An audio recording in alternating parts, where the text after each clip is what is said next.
Hi ಎಲ್ರಿಗೂ ನಮಸ್ಕಾರ. ಬನ್ನಿ ಇವತ್ತು ಟಾಪ್ 10 ಕಿಚನ್ ಟಿಪ್ಸ್ನ ತಿಳ್ಕೊಂಡು ಬರೋಣ.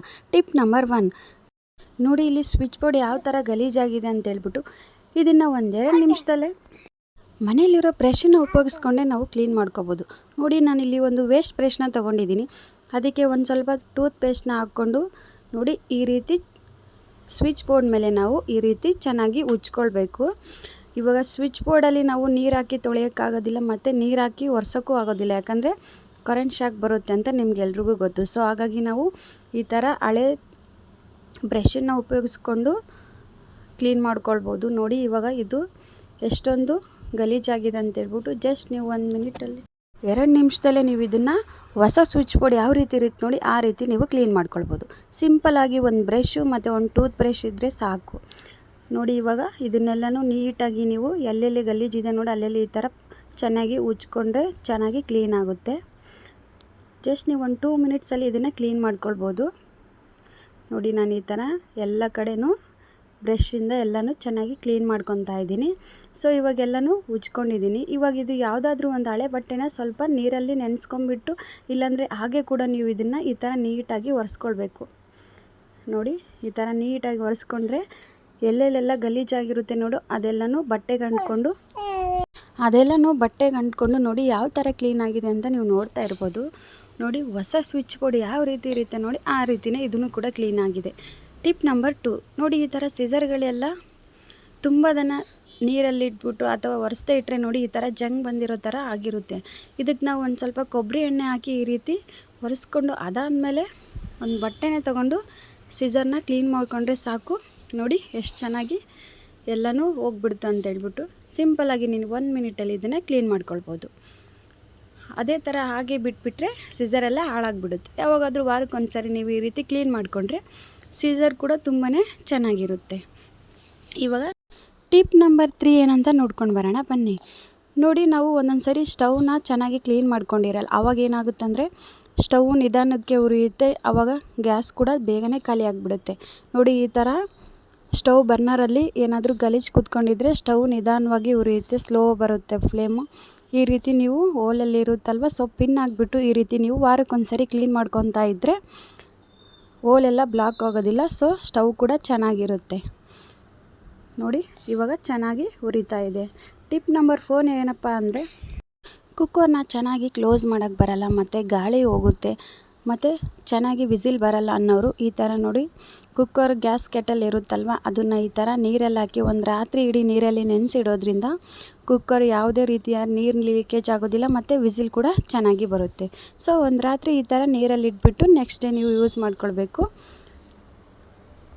ನೆಕ್ಸ್ಟ್ ನಾವು ಟಿಪ್ ನಂಬರ್ 5 ಏನಂತ ನೋಡ್ಕೊಂಡು ಬರೋಣ. ನೋಡಿ, ನಾವು ತುಂಬ ದಿನ ಈ ಥರ ಬೇಳೆ ಎಲ್ಲ ಸ್ಟೋರೇಜ್ ಮಾಡಿದ್ರೆ ಹುಳ ಆಗೋದು ಮತ್ತು ಚಿಕ್ಕದಾಗಿ ಹುಳ ಆಗೋದು ಆ ಥರ ಎಲ್ಲ ಆಗ್ತಾಯಿರುತ್ತೆ. ನಾವು ಅದಕ್ಕೇನು ಮಾಡೋಣ ಅಂದರೆ, ಈ ಥರ ಒಂದು ಪಲಾವ್ ಎಲೆನ ತೊಗೊಂಡು ನಾವು ಬೇಳೆ ಹಾಕಿರೋ ಒಂದು ಬಾಕ್ಸಲ್ಲಿ ಅಥವಾ ಕಂಟೈನರಲ್ಲಿ ಈ ಥರ ಪಲಾವ್ ಎಲೆ ಹಾಕಿ ಮುಚ್ಚೋದ್ರಿಂದ ಯಾವ ರೀತಿ ಹುಳ ಆಗೋದಿಲ್ಲ, ಎಷ್ಟು ದಿನ ಬೇಕಾದರೂ ಸ್ಟೋರ್ ಮಾಡ್ಕೊಳ್ಬೋದು. ಟಿಪ್ ನಂಬರ್ 6 ನೋಡಿ, ನಾವು ಬಾದಾಮಿನ ಯಾವ ರೀತಿ ಸ್ಟೋರ್ ಮಾಡೋದು ಅಂತ ನೋಡೋಣ. ನಾವು ಯಾವುದರಲ್ಲಿ ಬಾದಾಮಿನ ಸ್ಟೋರ್ ಮಾಡ್ತೀವೋ ಆ ಒಂದು ಬಾಕ್ಸಲ್ಲಿ ನಾವು 1-2 ಸ್ಪೂನಷ್ಟು ಉಪ್ಪನ್ನು ಒಂದು ಪೇಪರಲ್ಲಿ ಹಾಕ್ಕೊಂಡು ಈ ಥರ ಕೋಲ್ಡ್ ಮಾಡಿಬಿಟ್ಟು ಅದನ್ನು ಬಾಕ್ಸ್ ಕೆಳಗಡೆ ಇಟ್ಕೊಳ್ಬೇಕು. ಬಾಕ್ಸ್ ಕೆಳಗಡೆ ಇಟ್ಕೊಂಡು ಅದ್ರ ಮೇಲೆ ನಾವು ಬಾದಾಮಿನ ಹಾಕ್ಕೊಂಡು ಇಟ್ಕೊಂಡ್ರೆ ಯಾವುದೇ ರೀತಿಯಾದ ಸ್ಮೆಲ್ ಆಗಿರ್ಬೋದು ಅಥವಾ ಯಾವುದೇ ರೀತಿಯ ಒಂದು ಪ್ರಾಬ್ಲಮ್ ಕೂಡ ಆಗೋದಿಲ್ಲ. ನೀವು ಎಷ್ಟು ದಿನ ಬೇಕಾದರೂ ಇದನ್ನು ಸ್ಟೋರ್ ಮಾಡ್ಕೊಳ್ಬೋದು. ನೋಡಿ ಇವಾಗ ಬಾಕ್ಸ್ ಒಳಗಡೆ ನಾನು ಬಾದಾಮಿನ ಹಾಕ್ಬಿಟ್ಟು ಇವಾಗ ಬಾಕ್ಸ್ನ ಕ್ಲೋಸ್ ಮಾಡಿ ಇಟ್ಕೊಳ್ತಾ ಇದ್ದೀನಿ. ಈ ರೀತಿ ಮಾಡಿದ್ರೆ ಬಾದಾಮಿ ಏನೇ ಕೂಡ ಹಾಳಾಗೋದಿಲ್ಲ. ನೀವು ಈ ಥರ ಕ್ಲೋಸ್ ಮಾಡಿ ನೀವು ಎಷ್ಟು ಮಂತ್ಸ್ ಬೇಕಾದರೂ ಇದನ್ನು ಸ್ಟೋರ್ ಮಾಡ್ಕೊಳ್ಬೋದು. ಟಿಪ್ ನಂಬರ್ 7 ಏನಂತ ನೋಡ್ಕೊಂಡು ಬರೋಣ ಬನ್ನಿ. ನೋಡಿ, ನಾವು ಯಾವಾಗಾದರೂ ಬಿಸ್ಕಿಟ್ನ ಮಕ್ಕಳಿಗೆ ಕೊಟ್ಬಿಟ್ಟು ಓಪನ್ ಮಾಡಿ ಹಾಗೆ ಇಟ್ಬಿಟ್ರೆ ಅದು ತುಂಬಾ ಸಾಫ್ಟ್ ಆಗಿಬಿಡುತ್ತೆ. ಆವಾಗ ನೆಕ್ಸ್ಟ್ ಟೈಮ್ ನಾವು ತಿನ್ನೋಕ್ಕೆ ಚೆನ್ನಾಗಿರಲ್ಲ. ಈ ಥರ ಮಳೆಗಾಲದಲ್ಲಿ ಮತ್ತು ಚಳಿಗಾಲದಲ್ಲಿ ಇದೇ ಥರನೇ ಆಗುತ್ತೆ. ಆವಾಗ ನಾವು ಏನು ಮಾಡಬೇಕಂದ್ರೆ, ಯಾವುದಾದ್ರೂ ಒಂದು ಬಾಕ್ಸಲ್ಲಿ ಈ ರೀತಿ ಬಿಸ್ಕೆಟ್ನ ಇಟ್ಬಿಟ್ಟು ಕ್ಲೋಸ್ ಮಾಡಿ ಇಟ್ಟರೆ ನಾವು ಎಷ್ಟು ದಿನ ಬೇಕಾದರೂ ಇದು ಕ್ರಿಸ್ಪಿಯಾಗಿಯೇ ಇರುತ್ತೆ, ಸಾಫ್ಟ್ ಆಗಲ್ಲ. ಈ ರೀತಿ ಮಾಡೋದ್ರಿಂದ ಮಕ್ಕಳು ಕೂಡ ತುಂಬ ಚೆನ್ನಾಗಿ ಇಷ್ಟಪಟ್ಟು ತಿಂತಾರೆ. ನೋಡಿದ್ರಲ್ವಾ? ಇವಾಗ ಟಿಪ್ ನಂಬರ್ 8 ಏನಂತ ನೋಡ್ಕೊಂಬರೋಣ ಬನ್ನಿ. ಟೀ ಕುಡಿಯೋರು ಯಾವಾಗಾದರೂ ಕಾಫಿ ಕುಡಿಬೇಕು ಅನಿಸಿದರೆ ಈ ಥರ 2 ರೂಪಾಯಿ ಬ್ರೂ ತೊಗೊಂಡು ಬಂದು ಒಂದು ಅರ್ಧನ ಹಾಕ್ಕೊಂಡು ಇನ್ನೂ ಅರ್ಧ ಹಾಗೆ ಉಳಿಸ್ಬಿಡ್ತೀವಿ. ನೆಕ್ಸ್ಟ್ ಡೇ ಅದನ್ನು ಯೂಸ್ ಮಾಡೋಕ್ಕೆ ಹೋದರೆ ಅದೆಲ್ಲನೂ ಗಟ್ಟಿಯಾಗಿಬಿಟ್ಟಿರುತ್ತೆ. ಆ ಥರ ಏನಾದರೂ ಆಗಬಾರ್ದು ಅಂದರೆ ನೀವು ಏನು ಮಾಡಬೇಕಂದ್ರೆ, ಸೊ ನೋಡಿ ಈ ಬ್ರೂ ಪ್ಯಾಕೆಟ್ನ ಉಳಿದಿರೋ ಬ್ರೂ ಹಾಳಾಗಬಾರ್ದಂದ್ರೆ ಈ ಥರ ಸ್ಟವ್ಗೆ ಈ ಥರ ಮಾಡಿ ನೀವು ಪ್ರೆಸ್ ಮಾಡೋದ್ರಿಂದ ಅದು ಯಾವುದೇ ರೀತಿಯಾದ ಗಾಳಿ ಅದರೊಳಗಡೆ ಹೋಗೋದಿಲ್ಲ ಮತ್ತು ಗಟ್ಟಿ ಕೂಡ ಆಗೋದಿಲ್ಲ. ಇದನ್ನು ನೀವು ನೆಕ್ಸ್ಟ್ ಕೂಡ ಮತ್ತೆ ಯೂಸ್ ಮಾಡ್ಕೊಳ್ಬೋದು. ಈ ಥರ ಮಾಡಿ ಇಟ್ಟರೆ ನೀವು ನೆಕ್ಸ್ಟ್ ಮತ್ತೆ ಕಾಫಿ ಮಾಡಿಕೊಂಡು ಕುಡಿಬೋದು. ನೋಡಿ ತುಂಬ ಸಿಂಪಲ್ಲಾಗಿ ನೀವು ಜಸ್ಟ್ ಈ ಥರ ಬೆಂಕಿಯಲ್ಲಿ ಈ ಥರ ಮಾಡಿಕೊಂಡ್ರೆ ಆರಾಮಾಗಿ ನೀವು ಮತ್ತೆ ನೆಕ್ಸ್ಟ್ ಡೇ ಕಾಫಿ ಮಾಡಿಕೊಂಡು ಕುಡಿಬೋದು. ತುಂಬ ಈಸಿ ಅಲ್ವಾ? Next tip number 9. Tip number 9 ಏನಪ್ಪ ಅಂದರೆ ನೋಡಿ, ಚಳಿಗಾಲ ಮತ್ತು ಮಳೆಗಾಲದಲ್ಲಿ ಮ್ಯಾಚ್ ಬಾಕ್ಸ್ ತುಂಬಾ ಹಾಳಾಗಿಬಿಡುತ್ತೆ ನೋಡಿ.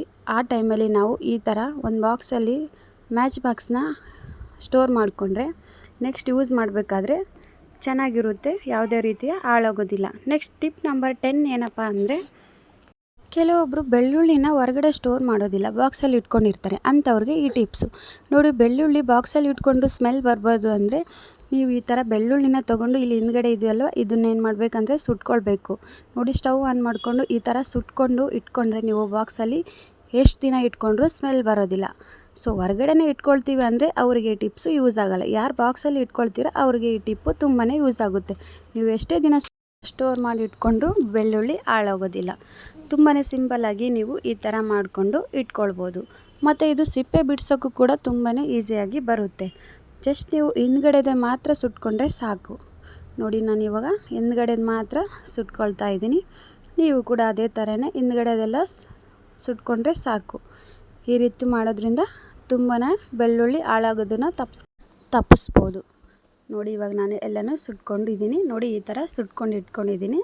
ಇದು ಒಂದು ಸ್ವಲ್ಪ ತಣ್ಣಗಾದ್ಮೇಲೆ ನೀವು ಒಂದು ಬಾಕ್ಸಲ್ಲಿ ಹಾಕ್ಕೊಂಡು ಇಟ್ಕೊಂಡು ಯಾವಾಗ ನಿಮಗೆ ಬೆಳ್ಳುಳ್ಳಿ ಬೇಕೋ ಆವಾಗ ನೀವು ಇದನ್ನು ಯೂಸ್ ಮಾಡಿಕೊಂಡ್ರೆ ಸಾಕು. ನಿಮಗೇನಾದರೂ ಈ ಟಿಪ್ ಯೂಸ್ ಆಗಿದ್ದರೆ ಲೈಕ್ ಮಾಡಿ ಮತ್ತು ಕಮೆಂಟ್ ಮಾಡಿ. ಥ್ಯಾಂಕ್ ಯು ಸೋ ಮಚ್ ಎಲ್ರಿಗೂ.